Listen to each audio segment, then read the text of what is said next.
Welcome, ladies and gentlemen. Welcome back to the Sunday Wire. I'm your host, Patrick Henningsen. We're streaming out live on the Alternate Current Radio Network and also at 21stCenturyWire.com. If you missed any of the live broadcast, you can catch us on the podcasting platforms and also up on a number of platforms like iTunes, of course, and Spotify, iHeartRadio, if you have a smart TV, but also up at Spreaker.com. If you type in Alternate Current Radio into the search bar, you'll then see where the ACR mothership is. This contains all of the programming for the Alternate Current Radio Network. That's all of the shows, all of the episodes. You'll see all the most recent episodes on the episode tab, but you can go and listen there as well. They also have a nice handy app for listening on Spreaker as well, but that will be up there after the show. Now, our next guest is a writer, best-selling author. He's joining us on the live link now from Southeast Asia, and we're going to be talking about an article that he published just a few days ago on 21st Century Wire about the Philippines. Something historic has taken place. President Duterte has effectively given the United States its marching orders after threatening to do it many times. They seem to be going through with it for the first time. And this has massive implications, and we're going to discuss that with our guest on the line right now. Andre Vltchek is joining us on the live link. Hello, Andre. Hello, Patrick. It's great to be back on the show. Great to have you. Great to have you, Andre. We've been following your exploits on social media, and you are racking up quite a few air miles, of course. So we hope you get a frequent flyer ticket pretty soon. but get many of them. Otherwise, how could I do all that? But Andre, what's happened in the Philippines? And I know you have a history in the Philippines. Obviously, we saw you reporting there in 2017, where Duterte and the Philippine Armed Forces were simultaneously having a mutiny and fighting off ISIS at the same time in the island of Marawi.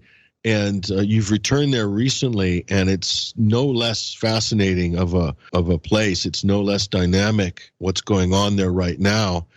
Just give us a little background of your history with this part of the world, and then tell us what's happening now, why it's so significant. Well, yes, I actually live, Southeast Asia is one of the places where I'm based. I live in Southeast Asia, in Latin America, in Santiago de Chile, and also in Japan. So my involvement in Southeast Asia goes back 25 years approximately. I'm an Indonesianist. I wrote books, made films about Indonesia and this part of the world in general. Philippines are extremely fascinating part of the world, and I have been coming back there for many years, especially after President Rodrigo Duterte was elected a president, because as we all know, Philippines is used to be one of the closest allies of the United States. Some would even say almost a colony, or it was actually a colony of Spain, and both Spain and the United States. But after the independence, Philippines became something of a neo-colony. There were constant exercises between United States forces, maritime exercises, all sorts of exercises. U.S. had a huge Air Force base at Clark, about 100 kilometers, 65 miles from Manila. And everybody who knew this country realized that nothing can move without the agreement of the United States. And now suddenly, after President Duterte was elected, things began evolving in a very different direction. And many people were skeptical that anything can change at all. Many people thought that President Duterte, who is antagonistic to the West, to the United States, to Western imperialism, even to the Catholic Church, the people were skeptical that he can actually achieve anything. They were saying, well, he will go back and forth, and at the end, he will always continue working with the United States. And after all, most of his military top brass were educated in different parts and military schools in the United States. These elites, Filipino elites, are extremely close to the West, particularly to the United States. So there was a lot of skepticism about President Duterte and his resistance against the Western domination of his country, until last week when suddenly he sent a letter to President Trump, and he single-handedly canceled the agreement about the joint exercises with the United States. Very important move. Until the last moment, it was not. People were not certain that the letter will arrive. It did arrive, and everything changed very fast, and it appears permanently. And so think about this, Andre, this is not happening in isolation. This is also happening at the same time that the Philippines is in much closer talks and coordination with China diplomatically, economically. There's also talk of China financing some of the infrastructural needs that the Philippines has. But there's also the issue, of course, the South China Sea. And so this move by Duterte, is this going to be seen as a direct provocation to Washington because they're in the process of trying to, quote, contain China as a policy of Washington? Yes, of course. And actually, the United States was using the Philippines for many years and its provocations against China. What is very interesting about this, and not only Philippines, of course, the entire Southeast Asia. So there was a big pressure from the United States on the countries like Indonesia, like Vietnam, and of course the Philippines. And so this was supposed to actually justify the United States moves to increase the military presence in the South China Sea, in the entire Asia Pacific. They were saying, well, look, China is actually becoming more and more powerful. It's dangerous. It's stronger and stronger militarily, and the smaller countries like the Philippines are actually going to suffer. Well, what actually happened is already for several years, I was discussing this with the academia in the Philippines, including several professors from the UP, University of the Philippines, one of the most important academic institutions in Southeast Asia. So, professors like Edward Tadem, his wife Tessa Tadem, and Roland Simbulan, other great academics from the region. And I was already very surprised to hear from them years ago, maybe 2-3 years ago, that actually China has more rights to the South China Sea and disputed Spratly Islands. And that actually it is the United States which is provoking the conflict and pushing the Philippines into the confrontation with the country which is a natural ally or should be a natural ally of the Philippines.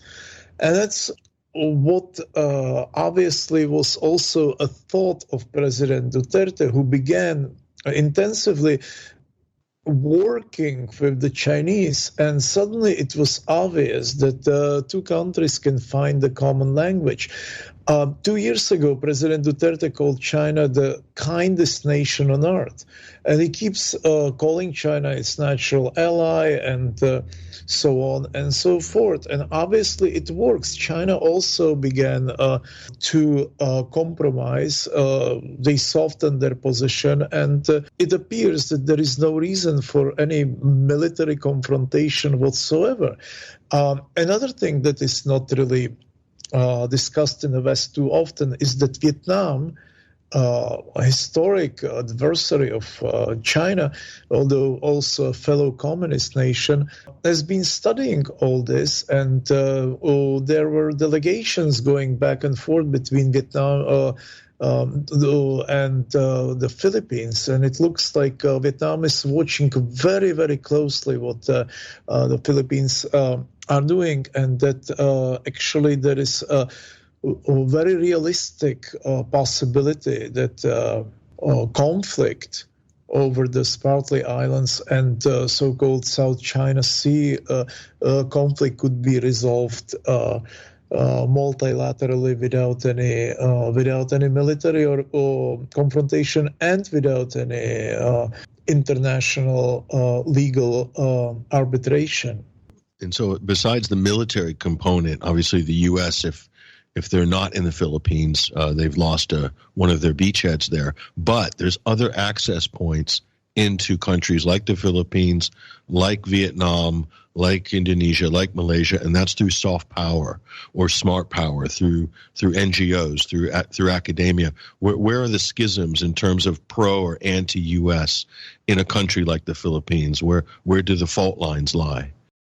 Yes, and here is the big problem. You are exactly touching the issue which is the biggest problem in Southeast Asia. The soft power of the West, not only of the United States, but especially the United States, is extremely powerful. They are talking about the poor countries like the Philippines, like Indonesia, and academia in these countries, the art community, and all these people, the press, of course, mass media, are funding hungry. They are starving for handouts from the United States government, from the NGOs, from all sorts of institutions, and the funding is actually very substantial. It is a career, very legitimate career today, to be antagonistic against China for the people in Southeast Asia, in the poor countries like Indonesia or the Philippines, but also in the much richer countries like Malaysia, which I actually also described in one of the reports for 21st Century Wire. It is such a big issue that I actually wrote a novel about it. It's called Aurora, and it is available online. And it actually talks about how the funding is done, how entire thousands of people, thousands of artists, intellectuals, academics are living, journalists are living from the money that comes even from the cultural institutions that you would never think about, very legitimate European cultural institutions operating in Southeast Asia, but then of course also from the predator and dangerous political NGOs that are funded by the United States and the United Kingdom and others. So soft power is very powerful. And if you go to the academia, for instance, to legal department, and some people who are supposed to be dealing with the issues of Southeast Asia, South China Sea, some of these people are extremely antagonistic to President Duterte, and they would never utter one critical word against the U.S. policy. And even if you press them and you ask them about whether the U.S. is pushing the government of the Philippines, they would snap back at you and they would say, well, we are sick and tired of hearing this because we are an independent country, we have our own brain, we know what we are doing, and so on and so forth. But in reality, many of these people are on the pay list of the foreign nations, and their job is to antagonize China as much as they can. And in terms of, well, it's similar, and I guess you could draw a comparison, in the United States, and let's say for the last election, you have all of academia, you have all of the mainstream media, you have all of the NGO sector, the third sector as they call it, all of the sort of the high-level finance, stock market, that industry and so forth, all supporting Hillary Clinton in 2016. But she didn't have the popular support required to win the national election. In the Philippines, you have a similar dynamic where Duterte is definitely a populist of sorts, a bit of a hybrid. Maybe you could explain that, but he's a bit of a hybrid character in terms of his policies. But he does command a significant approval rating nationally. So you have these high-profile institutions, the artists, the media, you have the celebrities, you have the influencers on all these platforms. But that's not enough to overcome the popular support that Duterte has. Just speak to that point a little bit. Yes. Well, during my last 4 visits, I didn't only spend time with the academia or with the artists or in the war zone of Marawi on the island of Mindanao. I also went to the slums. I went to the cemeteries. There are huge cemeteries in Manila where people live. Tens of thousands, hundreds of thousands of people live in these cemeteries. It's mind-blowing, and it exists already for decades. So, these were places full of drugs and crime, very violent crime. The murder rate was so terrible that, once I had a driver, he said to me, my daughter came home crying because she was walking through one of these poor neighborhoods and there was a head lying in a ditch. Philippines had some of the highest crime rates in the world, like on the level of Central America, for instance. And people had enough, and they were governed by the elites, by the presidents, by the administrations, which had absolutely no interest in the suffering of the majority of the people. The country basically collapsed. It was exporting millions of women who were going to all corners of the world, basically risking their lives, being tortured, being molested, in the Gulf, all over Middle East, in Europe, whatever, just to make ends meet, working as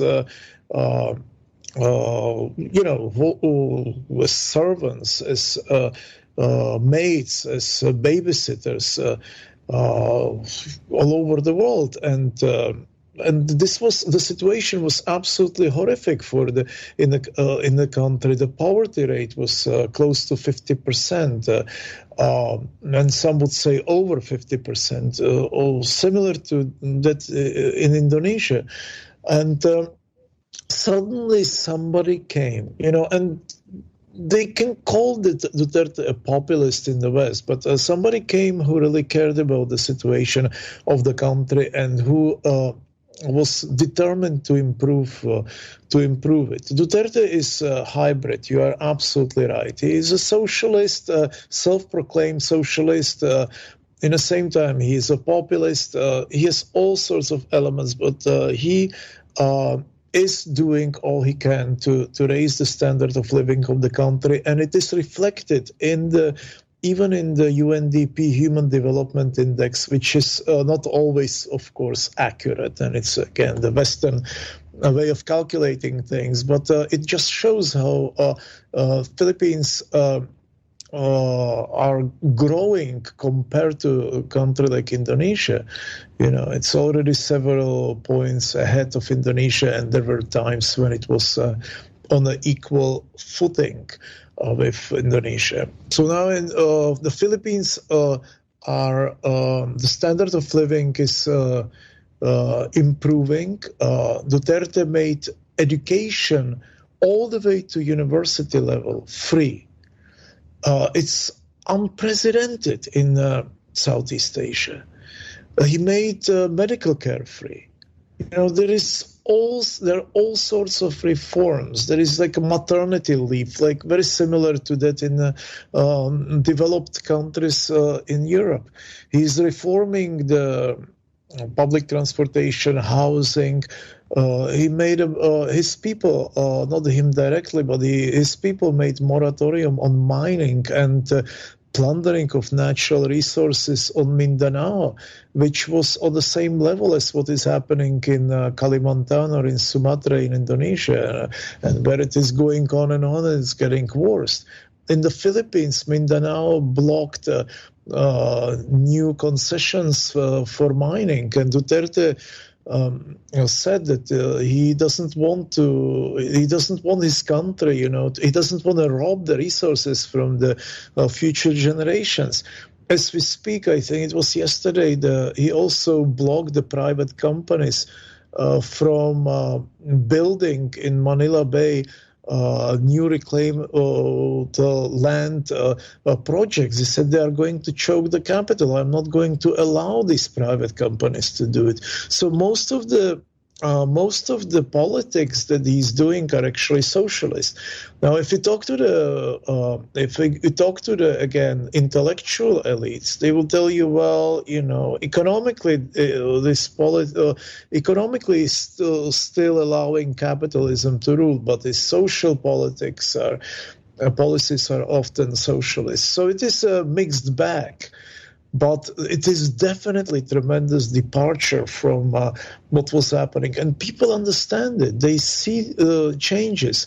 There is one thing that you can see on the paper or in academic reports. And the other thing is when your life is improving in front of your own eyes and you have a president who cares about you as a citizen. So Duterte has 87% popularity rating. That's unprecedented. That's like the best moments of Evo Morales in Bolivia. Despite all the controversial issues like war on drugs and also not going far enough or quick enough to implement all imaginable social and socialist changes, still the popularity is tremendous because people see that he's working very hard on behalf of the Filipino nation. And I see it everywhere in the slums. The people will tell you in the slums, in the cemeteries, they will say, look, the crime rate is declining. We have all sorts of new programs for medical posts. We have new schools, all this. In Qatar, in Dubai, in Beirut, I talked to the ladies, the mates, and I asked them about Duterte, and it happened to me so many times. They start to cry. They say, my God, this is the first time in my life that I'm proud to be a Filipino. Wow. And this is very powerful. Yeah, that is. Now, how this argument began with Washington was really over the war on drugs issue. I think this was a cabinet member from the Philippines, or a former cabinet member, was denied a visa to enter the United States. And so this triggered Duterte, and he's famous for his, let's just say, honest quips off the cuff that sometimes include profanity. So he went off on one, as he has done on previous U.S. presidents. And yes, but he called Obama son of a bitch, right? I mean, let's be frank. Yeah, so this is what triggered him this time, and so this is the big critique from the West, is the abrogation of the rule of law in the Philippines in this war on drugs. So many people have been killed, etc. So you spoke to quite a fairly decent range of people in the Philippines. What is the general view on this issue in the Philippines in terms of this, how he's prosecuted this unprecedented, force against the drug traffickers and dealers and even users, in fact? So more I look into it, and I talk to hundreds of people, literally, more confused I am about the entire situation and the statistics that the West is amassing. First of all, of course, there is a war on drugs, and there is a lot of brutality there, and drug pushers are being sometimes rounded up by police. But there is also a lot of fighting between different fractions, and My feeling is that very often the Western NGOs tend to put everything to one bag. They just keep running statistics, and they say, okay, 8,000 people, probably more, got killed since Duterte came to power in a war on drugs. But what does it mean, really? Is it that the police is just driving around with tanks and shooting at people? No, I mean, there is a conflict going on, internal conflict of narco mafias. There are also paramilitary groups, of course, undeniably. There is police involved, and there is some killing as well. But what you hear from this 87% of the supporters of Duterte, they will tell you, look, I mean, we are the country of more than 100 million people with one of the highest crime rates in Asia and one of the highest murder rates. Now, if you look at what happened before Duterte, there was killing going on all the time, day by day. Thousands of people were dying anyway every year, being killed through drug-related assassinations. But nobody was talking about it. It was just a common knowledge that this was going on. But since Duterte came to power, and since his close relations with China and to Russia, suddenly he became, antagonized by the West and called almost a mass murderer. Now, Duterte, just to make sure that we understand what's going on, he's not riding on the motorbike with the machine gun in his hands, and he's not shooting people, rotting, drug addicts rotting in a gutter. His health is not very good. He probably cannot even ride a scooter or motorbike, and he cannot probably even shoot a machine gun. So it's a rhetoric. He's a Visaya person. He's not a Tagalog, and it was explained to me in Mindanao that this is how they speak. Well, you son of a bitch, I'm going to blow up your brain. If you are not going to stop using drugs, or if you keep pushing drugs, I will come and I will kill you. He doesn't mean any of this. I mean, he doesn't do these things. Now, does he have a policy? It's just how they speak, in Mindanao very often. Not everybody, but some people. Well, and is there a war on drugs? Yes, there is. Is it clean? No, it's dirty, and people do die. But is 8,000 people really the number of people who died because of the police atrocities? No, I think it's entire conflict of 100 million people, inhabitants nation, a conflict between the narco mafias, between the police and narco mafias against each other, narco mafias against the users. So I think it's just totally exaggerated in the West, but unfortunately, also it is exaggerated in the Filipinos mass media and by very often by academia and others. Yes, yeah, it's definitely used as a battering ram from the West, that particular issue, because it has all the human rights organizations will jump on board on that issue as well. So that I consider that, Andre, part of the smart power, soft power complex is those issues like that, certainly. But as you said, Andre, that's one of the most densely populated places on the planet. And when you have a systematic problem like to that scale, there are going to be no easy answers or policies in order to clean up situations like that. It's just not going to be clean.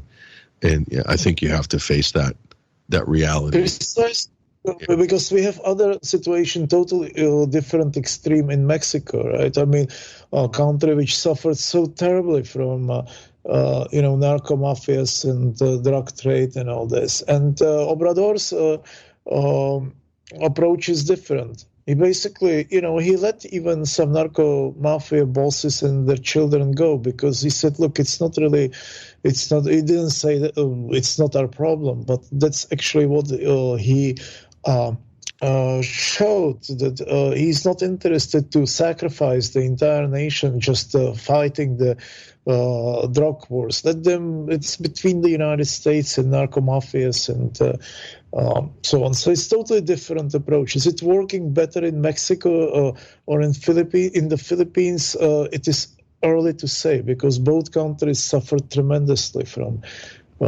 this problem, and both countries are using absolutely the opposite approach. So it's good to study both, governments, how they deal with the problem, and I guess at the end to choose the better way. Both are trying. Both are with the people, and it's difficult. I don't want to over speculate because I probably want to ask you this question and get your on the ground firsthand experience. But the battle, a lot of people, some people picked it up, but you're probably one of the only people who are on the ground covering the Philippines fight against ISIS back in 2017. I saw your reports; they're incredible. Obviously, we've linked to some of them on 21st Century Wire. But if you could just explain, because is it for me over speculating? Because I'm looking at that situation. You're on the ground, and there was a lot going on. You could probably tell us a little bit about what you experienced. But do you think that there was an imported jihadist element from the West in order to try to destabilize and to create, conflict and, schisms within the Philippines by inserting radical, militant, jihadist element there and flying the ISIS flag? Because as we know from the ISIS, so-called ISIS members there, a lot of them were Islamic extremists, but there was Indonesians there. There were other people from Southeast Asia, not so many Arabs, of course, but do you think that was the timing of that was suspect? Because this is when Duterte was trying to basically, break free of the neoliberal chains, as it were, in 2016, 2017. What was your estimation from your experience on the ground there during that fight? Yes, you are absolutely correct. And actually, this Marawi crisis set back reforms that Duterte was, I think, ready to implement. It was a warning. It was slap his hand or face. And I told you an anecdote, actually, about Marawi, and I can repeat it to your readers, to your listeners, because it's very significant what happened. Because I went to Marawi to cover the conflict, and I was not allowed to go to the battleground. I was arrested and disappeared in the barracks outside of Marawi. And my friends in Manila contacted the General Command of the Filipino army, and the pro-Duterte fraction actually gave order to release me immediately. But there was some sort of mutiny. They refused to release me. So I was rotting there until 3 a.m, until finally they were ready to escort me to Cagayan de Oro. And they had to give me basically a 4-wheel drive and armed vehicle, and we had to stop in a hospital. They examined me that I was not tortured before I was released. The next day, I was actually contacted by Manila, by headquarters of the military, and they asked me to come back. And they said, look, I mean, we are sorry what happened, but would you be willing if we provide transportation and conduct and all this? And I said, okay, yes, sure. And there I was greeted by General Ray, who was very, supportive of President Duterte. And I was taken straight to the position from where we could see the jihadists, the ISIS, the snipers. An Australian journalist was hit there a couple of days before I was allowed to be there. But why am I telling this anecdote is because in Moravia it was explained once again that there are two fractions of the military in the Philippines. One was pro-Duterte and one was very much pro the United States. And these were people who were trained in the United States, who are regularly flying to the United States to be told what to do, what to think, and so on. And these two fractions are not at peace with each other. And this is happening until now. Now, in Marawi, there were Arab fighters, not as many as Southeast Asian fighters. You are correct. There were Indonesians. There were also Malaysians. But there was also some sort of, I was never told this directly, but there were emphasizing that there are probably Uyghurs from that operate also in Syria and elsewhere, and the Uyghurs that the West is actually trying to train so they could in the worst battlefields, so they eventually can return to China and disrupt the BRI. And the Belt and Road Initiative of President Xi. So it was very complicated, everything in Marawi. But in any case, Duterte was given clear message from the West what may happen if it doesn't fall back into line, and it didn't. He didn't really accept this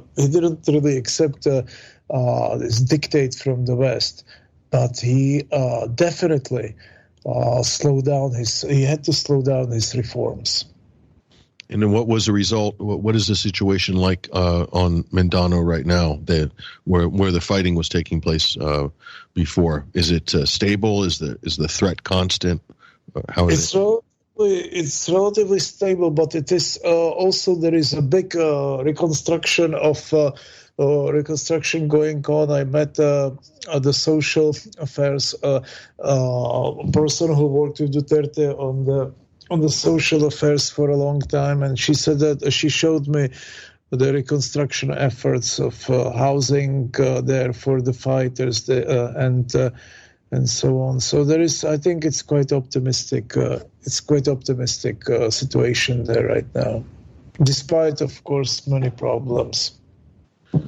So he's a quite complicated character, as you described. Duterte is, but what's your, just before we wrap up, what's your estimation of the man, just based on what you've heard and seen? You've obviously spoke to people who are working under him and with him, and you've spoken to a lot of people in the country, how they feel about him, what the both sides think. What do you think about him as a person? He seems to me like quite a unique character. Look, I work all over Southeast Asia, and I see absolute misery in so many places that the West is trying to portray as actually progressive and tolerant and as tigers and whatever. Of course, I mean Indonesia, but also I'm talking about places like Thailand. And I really think that in this president of the Philippines, President Rodrigo Duterte, is an honest man who is making many mistakes, but who is honestly trying to improve the situation in his country and improve the standard of living of his people. He wants his people to be healthy, educated, well-housed and well-fed, and so on. I'm convinced about that. Now, does he do it in the correct way? Always no. He makes mistakes, he goes back, he tries again. He has so many forces against him. I'm very close to Marxism, to communism. But he has problems with, I have to say, he has problems with the Communist Party in the Philippines. It's not a Communist Party like in China or a Communist Party like in Vietnam. It's a quite a unique species of mainly Maoist and all this, and he's in conflict with them until now, and he tries to find a way how to make a peace, but it's not so easy. The Muslim elements also not easy. It is not like in the Maravi days right now, but of course there are movements in Holo, Sulu. There are potential insurgencies there around Zamboanga, on Mindanao. Even in Maravi itself, he has many people in the Philippines with power who are trying to derail him. The elites, entire the groups of oligarchs, the enterprises that were before controlling the entire country. He has many enemies, but he has this 87% of the people, and he relies on them, and they rely on him. And they would go all the way to hell or to heaven with him. They would support him. They would fight for him. If something happens to him, there would be a civil war. And I really think there is a reason for it. The reason is that for the first time in centuries, these people realize that there is somebody up there in the government who is fighting for their lives, for improving their lives. They were brutalized. They were terrorized by the Spaniards. They were murdered by Americans. Americans killed close to 1 million people at the beginning of the 20th century, and it's not even mentioned in the history books, school books, textbooks of the Philippines. And he's changing all this. Duterte is trying to recall the past, or to revisit the past. He tries to explain to his people what was done to them by the colonialist powers, including the United States. And they understand. They know that the fight is on for better Philippines, for better Southeast Asia, I guess. And they will always support him for as long as he lives, for as long as he is their Presidente. So criticism, yes, he can be criticized. There are errors he's making. He is trying to correct them and so on. But I think the general course is correct. General course is to pull out all these millions of people out of misery, to educate them, to give them health, and to give them future. And he's also, I mean, I was shocked to see him take on the Catholic Church, because that's traditionally been a real sort of stronghold in the Philippines, that institution, beyond reproach, right? And he's the first person I've ever seen in that country, much less any other country, go full on and challenge the church. I mean, that's pretty. It's incredible. Look, it was absolutely untouchable institution before. Like Indonesia is, majority is Muslim. You cannot touch Islam here. You cannot say anything about Islam negative. You end up in prison just for the slightest thing. In the Philippines, the Catholic Church was totally untouchable. And suddenly, he pokes at everybody. The Pope visited Manila, and Duterte began yelling at the national, at one of the radio stations. He said, "I'm not going to allow Pope to come back because I'm sitting in this damn traffic jam, And he's, but he did worse things. I mean, he said basically the God, he insulted God. He said if God really exists, he must be really stupid. And then what else did he do? I mean, he was molested as a child. He was molested by the Catholic priest. He has very traumatic childhood, and he doesn't really have very high opinion about the whole institution of the Catholic Church. But this shows also his outspokenness, shows that how popular he is, because in the predominantly Catholic, very often fanatically Catholic country, the Philippines, suddenly people are choosing him over this, untouchability of the Catholic Church.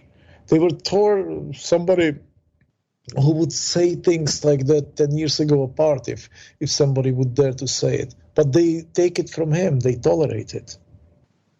And do you see Filipinos as being prosperous if they become closer aligned with China economically, politically?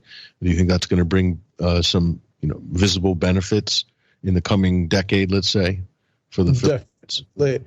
China and Russia together, and Putin is very popular in the Philippines, and Russia is becoming quite popular. So China and Russia together could totally change the country. Don't forget, the Philippines were the richest country in Asia Pacific after the Second World War. This decline was gradual, but really incredible.